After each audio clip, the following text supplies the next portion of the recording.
Venerable Ajahn Chaya, Chapter 9, The Fire of Pain.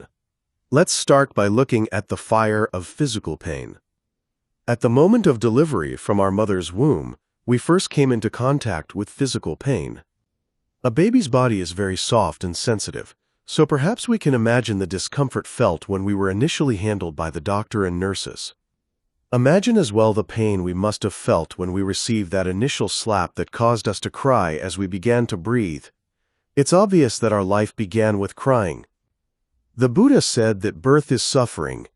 It seems quite true, doesn't it? The suffering of this physical body is substantial. If we lie down too long, sit too long, stand too long, or walk too long, what do we feel? Physical discomfort. For this reason, we're unable to maintain this body in a single posture for a long time. We have to change our postures many times a day, right? Yet most people make these changes of posture without realizing that they are made as a result of the body's suffering. Sometimes we suffer by being bitten by mosquitoes or other creatures. Sometimes we suffer physically because the weather is too hot, too cold, or perhaps too windy. Sometimes we hurt because of an accident, while working, cooking, playing, fighting, and so on. As we get older, we feel pain as we stand up or sit down, often moaning, "Oh my God." We might make this sort of exclamation when we feel pain, right? Unfortunately, those with serious health issues may have to endure physical suffering for the rest of their lives. From birth until death, this physical body is really a big mass of suffering. 64.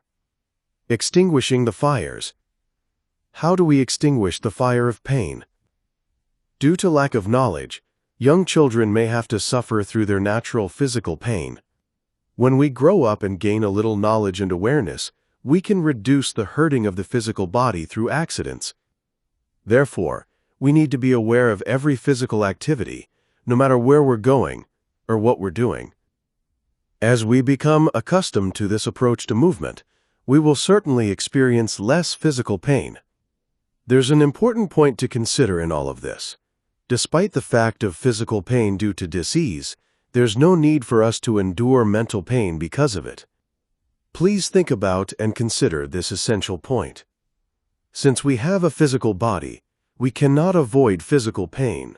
After all, body and pain are like conjoined twins. Because there is the physical body, we must experience incomparable physical suffering. But if there's no physical body, then there is no physical pain. So as not to get this body, or the five aggregates, again in the future, gaining enlightenment through the practice of mindfulness meditation becomes indispensable. What about physical pain as we meditate? Indeed, the body will sometimes burn in the fire of pain as we sit in meditation. We manage this reality by concentrating on the pain with mindfulness, precision, and attentiveness. We do this so that we can come to know the nature of pain in a detailed way. We want to know what pain looks like, whether it's increasing or decreasing, and whether it's steady or changing its character. When we contemplate physical pain in this way, we will eventually know that its true nature is impermanence, discomfort, difficulty in bearing, and 65, Venerable Ajahn Chaya, uncontrollability. In time, we will find our concentration fixed on the pain. The mind will no longer go off to wander, instead remaining steady and watching the pain closely. As the pain displays and teaches us the truth of its three characteristics, we are prepared to attain our spiritual goal. Finally, for this reason, pain is often characterized as our good friend. We should be grateful when we experience it. Thanks, pain. As we are working with this practice of mindfulness, we can develop patience that allows us to ignore physical pain. When we do, the fire of pain is extinguished temporarily.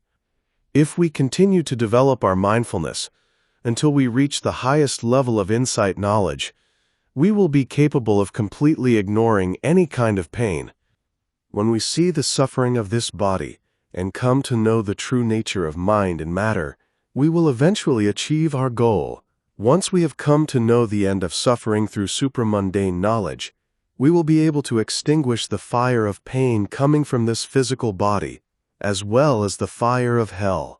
Mindfulness meditation is the best tool, the supreme extinguisher of the world. Do you agree?